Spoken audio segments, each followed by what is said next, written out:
సమాధానం చెప్పిన తర్వాత మీరు చెప్పినటువంటి సమాధానం నుంచి నాకు మాటలు వస్తాయి. నన్ను అందరు గుర్తుంచుకున్నరా, మర్చిపోయినరా? గుర్తుంచుకున్న వాళ్ళు అందరు చేయలేస్తారు. చాలా నేను అడిగిన వెంటనే అమ్మ నాకు కనవాళ్ళే ఎన్నుకున్న వాళ్ళకి నేను గుర్తున్నానా లేదా? ముంగల ఎన్నికల ప్రచారంలో భాగంగా నాతో పాటు ఇక్కడ వేదిక మీద ఉన్నటువంటి 4 సభ్యులు ఉన్నారు.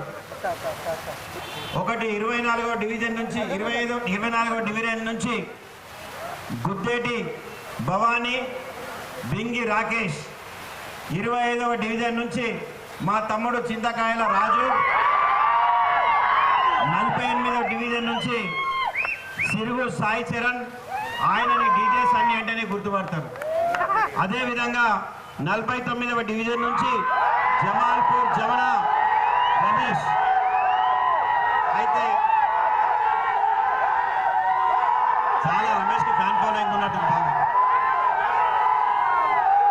భాగంగా నేను మీ ముందుకు వచ్చిన రోజు 4 మీటింగులు చేస్తున్నా. నేను వచ్చి మిమ్మల్ని ఓట్లు అడుగుతున్నా. ఓట్లు అడిగితే ఎదురుగా మీరు నన్ను అడగచ్చు, అయ్యా మీకెందుకు మేము ఓట్లు వేయాలి? మీరు వైనంగా కాంగ్రెస్ పార్టీ వస్తుంది, వాళ్ళు 4 మాటలు చెప్తారు, వాళ్ళకెందుకు వేయద్దు? మరి బీజేపీ పార్టీ వస్తుంది, మరి బీజేపీ పార్టీ వాళ్ళు 4 మాటలు చెప్తారు, వాళ్ళకెందుకు వేయద్దు అని చెప్పేసి మీరు అడిగేటటువంటి హక్కు మీకుంది. ప్రజాస్వామ్యంలో ఓటు హక్కు అనేది అది మీ ఇష్టం. కానీ మాకు ఎందుకు వేయాలనో, ఆ 2 పార్టీలకు ఎందుకు వేయద్దు అనేటటువంటి విషయాన్ని మీకు క్షుణ్ణంగా నేను చెప్తా. 10 సంవత్సరాలు మీరు మాకు పనిచేసేటటువంటి అవకాశం ఇచ్చిండ్రు. ఆ 10 సంవత్సరాల్లో మీ నమ్మకాన్ని వమ్ము చేయకుండా నిజామాబాద్ నగర అభివృద్ధిని తెలంగాణ రాష్ట్రంలోని అగ్రస్థాయిలో కేసీఆర్ గారి దయతో వారు ఇచ్చినటువంటి నిధులతో అగ్రస్థానంలోకి తీసుకొని పోయినాం. మరి దాంట్లో ఇంటిగ్రేటెడ్ కలెక్టరేట్ పక్కనే ఐటీ హబ్ పెట్టినాం. ఐటీ హబ్ ఎందుకు పెట్టినామంటే చాలామంది ఆడపిల్లలు మగపిల్లలు కూడా ఉంటారు. ఆడపిల్లలు చదువుకున్న తర్వాత చదువు చదివిస్తారు తల్లిదండ్రులు. ఉద్యోగం కోసం హైదరాబాదు, బెంగళూరు పంపించాలంటే తల్లిదండ్రులకు ధైర్యం కాదు. నిజామాబాద్లో ఉంటే ఉద్యోగానికి పంపిస్తారు. వాళ్ళ సౌకర్యార్థం ఐటీ హబ్ని తీసుకొచ్చినాం. కేవలం బిల్డింగ్ కట్టడం కాదు, దాంట్లో అమెరికా పోయి 25 కంపెనీలను కూడా తీసుకొని వచ్చినాం. కానీ ఇలా కడుపు తలుక్కపోతుంది. 25 కంపెనీల్లో 20 కంపెనీలు దాదాపు మూతబడి కేవలం 5 కంపెనీలు కూడా అందులో లేవు. దీనికి మొత్తం కారణం బాధ్యత ఈ ఎమ్మెల్యే అని చెప్పేసి నేను తెలియజేస్తా ఉన్నా. ఎందుకంటే దాని తర్వాత పక్కన చదువుబ్బనోళ్ళకి న్యాక్ బిల్డింగ్ కట్టినాం, విజయ టాకీస్ దగ్గర రైల్వే వంతెన కట్టినాం, కొత్త మున్సిపల్ బిల్డింగ్ కట్టినాం, అదేవిధంగా మినీ ట్యాంక్ బండ్ కట్టినాం, ఒక 3 వైకుంఠ ధామాలు కట్టినాం, 25 కిలోమీటర్లు సెంటర్ మీడియన్ కట్టినాం, చెట్లు పెట్టినాం, లైట్లు పెట్టినాం. మీ పక్కనే ఉన్నటువంటి ఖలీల్వాడి ప్రాంతంలో ఒక ఇంటిగ్రేటెడ్ మార్కెట్ని పెట్టినాం. ఇంటిగ్రేటెడ్ మార్కెట్ ఏందమ్మంటే మీరు బస్తా పట్టుకొని పోతే ఉప్పు, కారం, నూనె నుంచి మొదలు పెడితే కూరగాయలు, పప్పులు, సబ్బులు, చికెను, మటను, చేపలు అన్నీ కూడా దొరుకుతాయి. 80% మేము పూర్తి చేసిన పనులు. కానీ 20% పని చేపించేటటువంటి సత్తా లేని నాయకులు ఈరోజు నిజామాబాద్లో ఉన్నారు. మరి ఎందుకు వాళ్ళ కోటేయాలి? మరి గిన్ని చేసినటువంటి గులాబీ జెండాని గెలిపిద్దామా, కేవలం మాటలు చెప్పినటువంటి ఈ బీజేపీ కాంగ్రెస్ని గెలిపిద్దామా అనేటటువంటి విషయాన్ని మిమ్మల్ని అడుగుతా ఉన్నా. ఇవాళ మిమ్మల్ని ఒక ప్రశ్న అడుగుతున్నా. 2000 రూపాయలు పింఛన్ వచ్చేటోళ్ళు ఒకసారి చేతులు ఎత్తుర్రి. 2000 వచ్చేటోళ్ళు ఓకే, చేతులు దించుర్రి. 4000 పింఛన్ వచ్చేటోళ్ళు చేతులు ఎత్తుర్రి. 4000 వచ్చేటోళ్ళు ఓళ్ళకి రస్తలేవంట. మరి కళ్యాణ లక్ష్మి వచ్చిన వాళ్ళు చేతులు ఎత్తుండ్రి. కళ్యాణ లక్ష్మి కళ్యాణ లక్ష్మి ఓకే. మరి కళ్యాణ లక్ష్మి 1,00,000 రూపాయలతో పాటు రేవంత్ రెడ్డి తులం బంగారం వచ్చిన వాళ్ళు జర చేతులెత్తుంది రాలే, ఒక్క చేగుడు ఎత్తలే. అయితే నేను ఒకటే మాట చెప్తున్నా, ఇప్పుడు నేను కళ్యాణ లక్ష్మి వచ్చిన వాళ్ళు చేతులెత్తిండ్రు, మరి చెక్కుతో పాటు పెళ్ళైనటువంటి ఆడపిల్లకి చీర, పెళ్ళైనటువంటి ఒక పెళ్లి కొడుకుకి బట్టలు కూడా నేను ఇచ్చిన. ఆ చెక్కుతో పాటు బట్టలు తీసుకున్న వాళ్ళందరూ జర చేతులెత్తురి. జై తెలంగాణ. అయితే నాకు బట్టల వ్యాపారం లేదు, నాకు బట్టల దుకాణాలు లేవు, నాకున్నది నిజామాబాద్ ప్రజల మీద ఉన్నటువంటి ప్రేమ ఉన్నది కాబట్టి చెక్కులతో పాటు నేను బట్టలు ఇచ్చిన.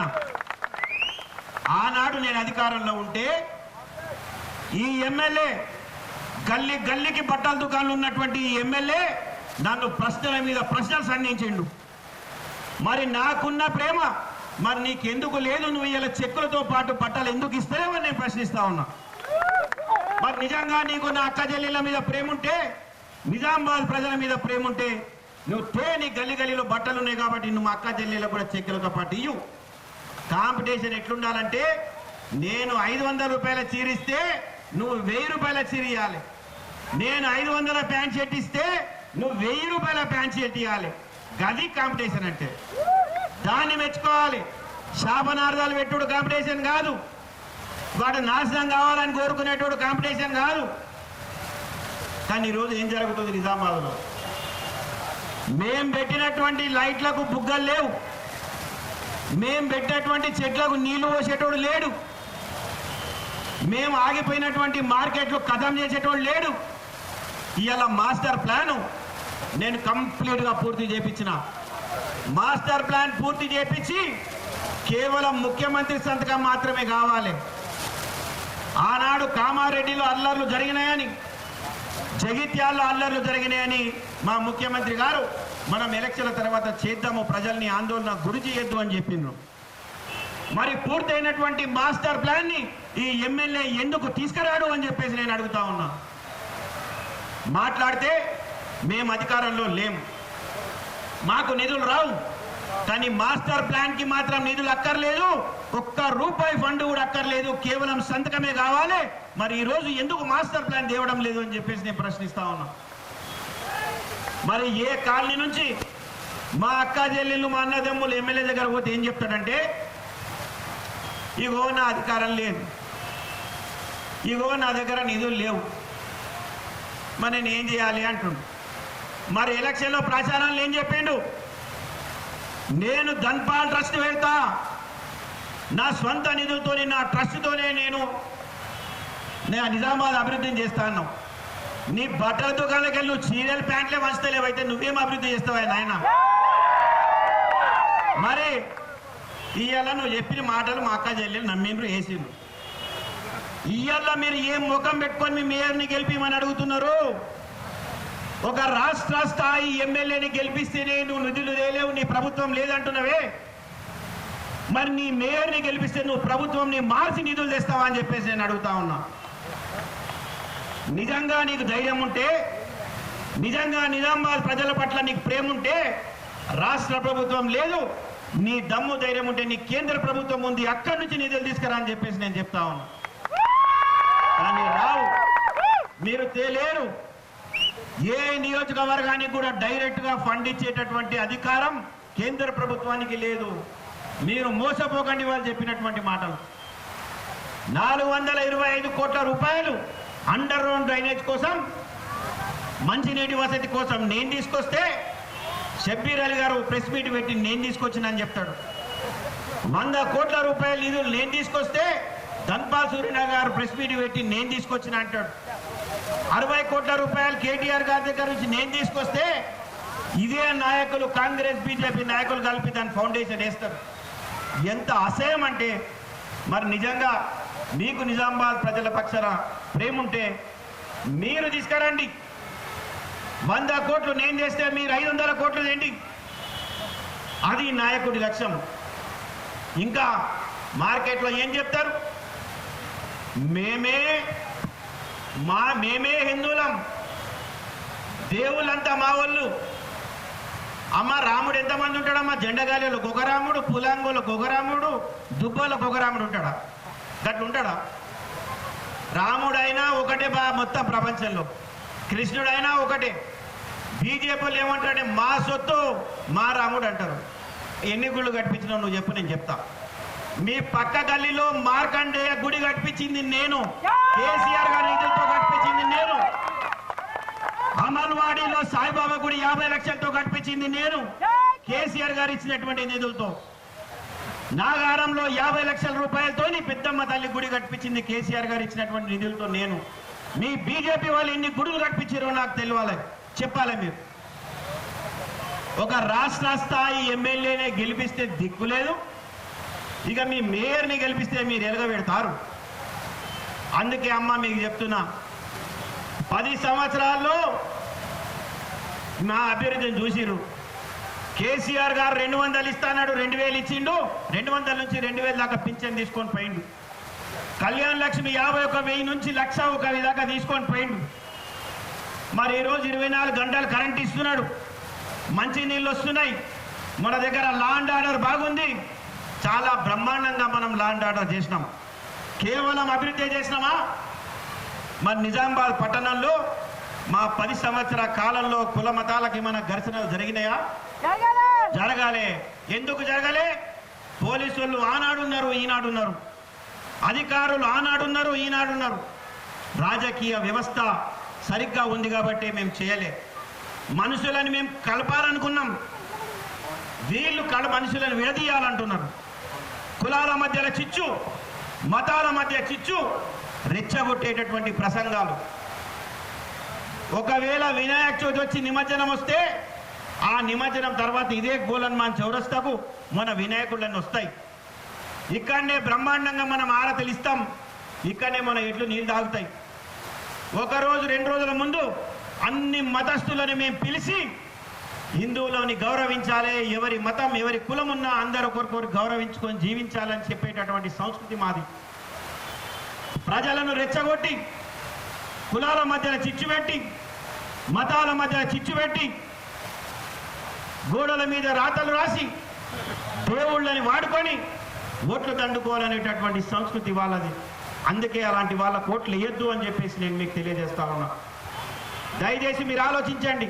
కాంగ్రెస్ వాళ్ళు వచ్చి ఒకటి చెప్తారు, అమ్మ 2.5 సంవత్సరాలు ఇంకా అధికారంలో మేమే ఉంటాం, మీరు మా ఓట్లు వేసినట్టయితే తప్పకుండా రాబోయే రోజుల్లో సీసీ రోడ్లు, బీటీ రోడ్లు కూడా మేమే వేస్తామని చెప్తారు. కానీ ఒక విషయం గుర్తుంచుకోండి, కేవలం 2.5 సంవత్సరాలు మాత్రమే కాంగ్రెస్ ప్రభుత్వం ఉంటుంది. దాని తర్వాత వచ్చేది మళ్ళీ బీఆర్ఎస్ ప్రభుత్వమే, కేసీఆర్ గారే ముఖ్యమంత్రి అవుతారనేటటువంటి విషయాన్ని నేను తెలియజేస్తున్నా. నేను చెప్పిన మాట ఒక్కటి అవాస్తవమైన ఓటు అడిగేటటువంటి హక్కు మాకు లేదు. నేను చెప్పిన 2000 అబద్ధమా? కాదు. నేను బట్టలు ఇచ్చినటువంటి మాట అబద్ధమా? మరి ధన్పాల్ గారు బట్టలు ఇయ్యనటువంటి మాట వాస్తవమా? మరి రేవంత్ రెడ్డి గారు 4000 రూపాయలు ఇస్తున్నట్టు మాట వాస్తవమా? మరి తులం బంగారం ఇచ్చేటటువంటి మాట వాస్తవమా? మరి ఏది కానప్పుడు మనం ఎందుకు అలా కోట్లు వేయాలి? అందరికి చెప్పు. అయితే మా 4 అభ్యర్థులు యువకులు ఇక్కడ బ్రహ్మాండంగా పనిచేసినటువంటి యువకులు ఉన్నారు. కొంతమంది నాయకులు మా ఏడిసిపోయిన ఇక్కడి నుంచి వాళ్ళు ఏమనుకున్నంటే ఇక మేము పోతే బీఆర్ఎస్ పార్టీకి దిక్కులేదు అనుకున్నారు. ఒక సామెత ఉంది, రాజు లేకపోతే రాజరికం ఆగది, గులాబీ సైన్యం బాగుంది, నాయకులు పుట్టుకొస్తూనే ఉంటారు. కానీ పాపం మా దగ్గర నుంచి పోయిన వాళ్ళందరికీ 2 పార్టీలు లొట్టపీసి చూపించింది. కూరపిట్ట అని చెప్పి దోపిక గుత్తాన గర్గాన ఘాట్క ఎటు కాకుండా అయిపోయారు. మా యువకులని మంచి యువరక్తం మా తమ్ముళ్ళందరి, మా చెల్లెళ్ళందరినీ తీసుకొని వచ్చి బ్రహ్మాండంగా టికెట్లు ఇచ్చి బరిలోకి దింపినాం. మరి ఈరోజు ఈ 4గురిని ఆశీర్వదించండి. మీరు నాకు ప్రేమతో నేను అడగంగానే 2 చేతులెత్తి మీరు చెప్పారు, అయ్యా మిమ్మల్ని గుర్తుపడతాం, ఇప్పటికీ మీరు మా మనసులో ఉన్నారని. నేను మీకు మాటిస్తా ఉన్నా, 2.5 సంవత్సరాల తర్వాత మనమే అధికారంలోకి వస్తుంది. ఈ 5 సంవత్సరాలు అభివృద్ధి మనకు కుంటుపడిపోయింది. ఇంకా మీరు చేసేది ఏం లేదు. ప్రజాస్వామ్యంలో ఒకసారి మీరు ఎన్నుకున్న తర్వాత వాళ్ళని రీకాల్ చేసేటటువంటి సిస్టమ్ లేదు. తప్పు అవునన్నా కాదన్నా 5 ఏళ్ళు ఎమ్మెల్యే ఆయనే ఉంటాడు, మీరు భరించక తప్పది. కానీ నేను మీకు మాటిస్తా ఉన్నా, ఈ 5 సంవత్సరాల కుంటుపడ్డటువంటి అభివృద్ధిని వచ్చే ప్రభుత్వంలో తప్పకుండా మీ ఆశీర్వాదంతో మీరు వీళ్ళని గెలిపియండి. మళ్ళా నా ఓట్ల సమయానికి నేను మళ్ళీ అడుగుతా, మీరు అప్పుడు గెలిపియండి. ఈ అభివృద్ధి బాధ్యత నేను తీసుకుంటా అని చెప్పేసి మీకు తెలియజేస్తా ఉన్నా. మరి ఇంత రాత్రి సమయంలో ఇంత పెద్ద ఎత్తున మీరు ఇక్కడికి విచ్చేసి ఈ నలుగురిని ఆశీర్వదించడానికి వచ్చినందుకు మీ అందరు కూడా నేను చేతులెత్తి ధన్యవాదాలు తెలియజేస్తూ జై హింద్, జై తెలంగాణ, జై కేసీఆర్.